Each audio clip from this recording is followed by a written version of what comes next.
Olá, sábios e sábias, como é que vocês estão? Tudo bem? Vem comigo para mais um dia com provérbios para ser mais sábios. Hoje a gente está em Provérbios 16 e aí ficou difícil, viu? Nesse 16 ficou difícil de achar só um tesourinho.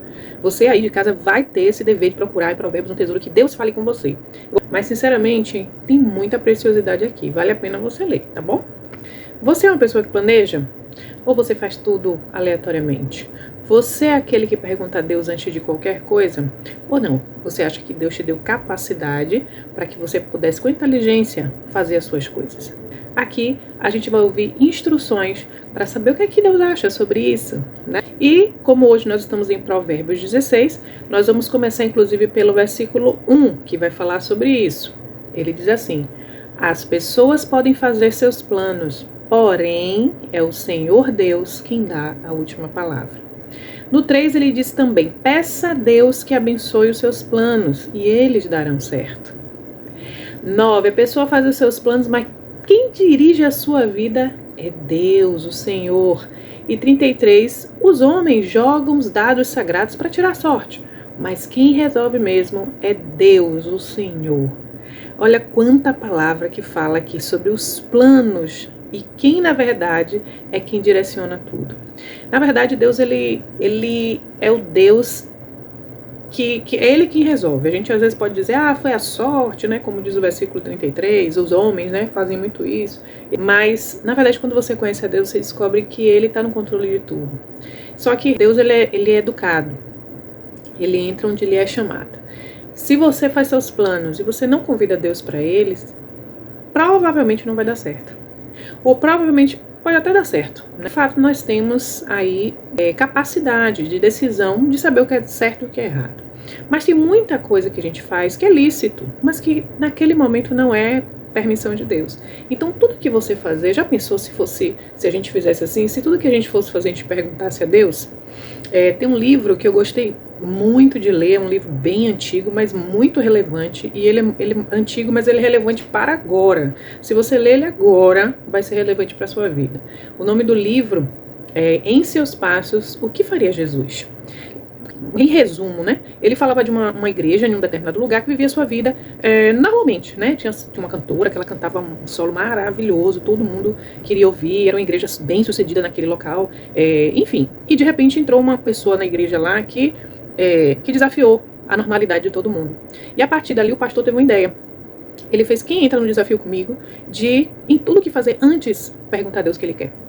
E aí as pessoas, alguns fizeram isso e foi uma mudança naquela cidade, gente. Porque tudo que eles faziam, as profissões de cada um, tinha um que era jornalista, a outra era cantora de ópera, o outro era isso, era aquilo. E eles começaram a perguntar a Deus antes, por exemplo, o jornalista, perguntar a Deus o que ele deveria colocar no jornal para as pessoas. A cantora começou, em vez de cantar só em lugares onde tinham ricos, né, e famosos, começou a cantar em vielas, começou a cantar em lugares onde pessoas necessitadas precisavam ouvir o louvor, a música que vem de Deus. Então ali fez toda a diferença. Para muitos não trouxe riqueza, para muitos ali não trouxe sucesso aos olhos dos homens, né? Muitos perderam, nesse livro, alguma pessoa perdeu até uma herança, porque decidiu fazer a vontade de Deus. Então significa que Deus tenha isso para todo mundo. Deus tem um plano e um propósito para cada um. Mas já pensou, se você fizesse isso, perguntasse a Deus com relação aos seus planos?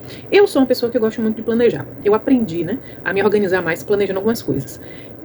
Eu lembro que em 2023 eu tinha, gente, até um quadro dos sonhos, que é lícito e eu gosto de fazer, sempre que puder faço, porque quando você tem visão daquilo que você quer, é mais fácil. Quando você vê aquilo, é mais fácil de você continuar orando, crendo que Deus vai lhe dar aquilo, né, tal. Até porque pedir é lícito também. Pedir a Deus os nossos sonhos é lícito. A Bíblia fala, né, que tudo que pedis em meu nome, né, eu farei. Mas tem uma questão aí, né? Se as minhas palavras estiverem em ti, né, em você, pode pedir tudo que você quiser. Ou seja, se você estiver dentro da palavra de Deus, se o seu pedido estiver dentro da vontade de Deus, condizer com o propósito dele, beleza. Então, faz os seus planos junto com Deus, pede que Ele abençoe os seus planos. Quando a gente fala assim, não só abençoar, simplesmente fazer assim: Deus, eu quero isso aqui, o Senhor me abençoa aí. Porque como se Deus fosse um gênio da lâmpada, não é bem isso. Tô falando assim, chama Jesus, chama Deus para dizer o que é que você quer. Ou, se você tiver ideias e planos, você é filho de Deus, você pode falar: Senhor, eu quero isso, isso, isso. Mas está em tuas mãos, o Senhor que vai decidir, não é assim que diz? As pessoas podem fazer seus planos, porém é o Senhor, Deus, quem dá a última palavra. Em 2023, eu estava lá com meus quadros dos sonhos, como já fazia alguns anos, né? E Deus já tinha realizado alguns desejos meus ali. sempre pedindo ali, sabendo que Deus, que muitas vezes faltava era eu pedir, né? E aí eu comecei a pedir, fazer esses sonhos e me planejei. Mas, gente, incrivelmente, nada do que eu botei naqueles planos ali aconteceu em 2024. Na verdade, Deus mudou completamente 2024 na minha vida. Também porque eu disse, Senhor, eis-me aqui, faça aquilo que o Senhor desejar na minha vida. Porque pra mim, gente, o melhor não é realizar os meus sonhos, porque os planos de Deus são sempre maiores do que os nossos, né? Então, sem Ele, eu não quero estar em um lugar que pra mim seja um sonho, mas sem Deus. Uma vez Deus falou isso com um certo homem chamado Moisés, né? Moisés estava guiando um povo de Israel e o povo estava tão desobediente, tão murmurador, e teve uma hora que Deus falou assim com Moisés: Moisés, você vai lá, pode ir com esse povo, pode chegar, podem ir para lá onde vocês querem, mas eu não vou. Aí Moisés: sem o Senhor eu não vou não. Como é que eu vou para lá sem o Senhor? De jeito nenhum. Então eu faço disso os meus pedidos. Tem muitos sonhos que eu quero realizar. Deus sabe cada um deles, mas é no tempo dele, né, esses sonhos. E também não quero ir para lugares onde Deus não esteja, né? Para mim não adianta. Então faça, na verdade, uma reflexão sobre isso, sabe? Deus nos deu inteligência, deu muita coisa bacana, mas ainda assim, nós perto dele somos cegos e nus, assim como diz lá em Apocalipse. Então, quanto mais a gente reconhecer quem nós somos diante de Deus, nós vamos entender que é Ele que é o Deus. Ele não é um mago da lâmpada, um gênio da lâmpada. A gente é que é servo dele. Então, se a gente puder estar à disposição de Deus, e assim, foi um tempo difícil para mim em 2024, foi, mas a mudança foi drástica. Eu mudei de cidade, saí da minha igreja, saí dos ministérios, tudo, sabe que é tudo, mas foi por um bem maior, cuidar da minha mãe que estava com câncer. Era um lugar que eu era feliz, lá na cidade que eu morava, com a igreja que eu estava, os meninos, os jovens que eu cuidava, mas aprove a Deus um tempo de ficar escondida, cuidando somente de minha mãe, servindo alguém, né, que era a minha mãe, a mulher mais importante da minha vida.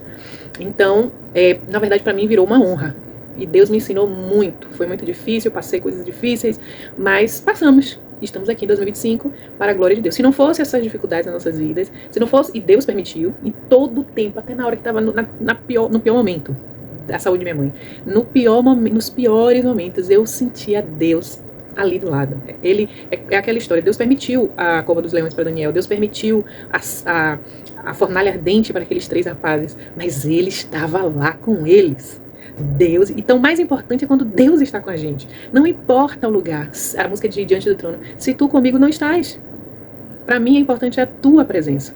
E é realmente às vezes na dificuldade que a gente é forjado, gente. A gente é forjado na dificuldade, não é só tudo bonitinho não. Então Deus fez do jeito dele. Para mim foi uma honra servir a Deus. Foi uma honra servir minha família. Está sendo, porque eu ainda estou aqui. E agora eu aprendi mais uma lição. Eu escrevi, né? Fiz meus planozinhos para esse ano 2025. Porque Deus nos dá Deus tem prazer, né, em nos galardear, nos presentear, falar mais fácil, nos presentear com os nossos sonhos. E Deus já tem feito grandes coisas, gente. Tantas coisas, às vezes, na maior dificuldade, Deus faz coisas assim que eu falo assim, meu Deus, essa coisa não tá casando com a situação que eu tô vivendo, sabe? Deus dá alguns mimos no meio dessa agonia toda. E eu só posso dizer que é uma honra, né? Deixar que Deus realize os planos dele e não somente os meus. Fiz os meus, já em 2026, mas já fiz assim, Senhor, tá entregue aqui, e mais, agora eu tô de coração mais tranquilo. Senhor, eu entrego nas tuas mãos e faça o que o Senhor quiser, porque eu sei que se o Senhor estiver comigo, tá tudo ótimo. Então, Senhor, tá na tua mão. Foi assim que eu fiz. Recebe essa palavra para você. Tem que ser um prazer deixar Deus decidir na sua vida. Porque apesar dele ser Deus, ele é educado, ele é um gentleman, ele entra onde ele é chamado. E se você não chamar, depois não reclame da situação que você está vivendo, porque se ele não estiver lá, ele não se responsabiliza, entendeu? Onde Deus está, ele se responsabiliza, ele diz, eu vou cuidar, eu vou manter, eu vou deixar seguro. Agora, onde ele não está, meu irmão, nem queira saber, tá certo? Então, essa é a mensagem que Deus possivelmente quer falar com você hoje. As pessoas podem fazer seus planos, porém é o Senhor quem dá a última palavra. É Deus quem dirige a sua vida, ok? Amém? Dá uma leitura, dá uma procurada aí nesse livro, que você vai gostar também. Ele mudou a minha história. Mudou, assim, minha forma de pensar algumas coisas. Porque a gente não está aqui a passeio. A gente está aqui com um propósito. O meu é proclamar a salvação de Deus às pessoas. E isso, às vezes, eu vou usar palavras, às vezes eu vou usar minha profissão, às vezes eu vou usar o que tiver em minhas mãos. Eu já disse a Deus uma vez que Ele usasse meus cabelos, que usasse minhas roupas, que usasse tudo, usasse o meu andar, que o meu perfume. A Bíblia não fala que Ele é o bom, que a gente tem que espalhar o bom perfume de Cristo? E eu falei a Deus, uma vez eu vi ecoar sobre mim tudo isso que eu pedi. Eu trabalhei em um lugar que umas pessoas diziam assim, vive, até no seu andar eu vejo Deus. E eu fiquei maravilhada, porque não era mérito meu, era porque eu pedi a Deus. As pessoas elogiavam meus cabelos, era aquela coisa, mas eu falei assim, até o meu cabelo eu quero consagrar a Ti. até a minha roupa, o que eu vesti. Aí será? Aí toda vez que eu visto uma roupa, eu me pergunto se Deus se agrada. Tem gente que fala assim, ah, mas tudo se pergunta a Deus. Tudo eu pergunto porque Ele é o meu futuro marido. Ele é o meu noivo. E depois que eu li esse livro, então, eu entendi que às vezes a gente vive a vida como se Jesus não estivesse no nosso meio. E Ele está, e Ele quer nos usar. Porque Ele não vai descer com uma varinha e aparecer para todo mundo. Ele quer usar eu e você. Olha que maravilha. Pode usar você em um ponto de ônibus. Pode usar você para sua família dentro de casa lavando um prato. Pode usar você em qualquer lugar. Só diga a Deus, Deus, ser usado pelo Senhor. Não importa em que. Eu quero ser usado pelo Senhor. A sua vida vai ter muito mais sentido. Posso lhe garantir isso, viu? Então, segue essa dica aí. Desculpa, ficou um pouquinho longo, mas vale a pena. Quando a gente fala de Deus e fala que vem de Deus, o fluir de Deus é outra história, tá certo? Um beijo pra vocês. Fica com Deus e até os próximos capítulos para ser mais sábios.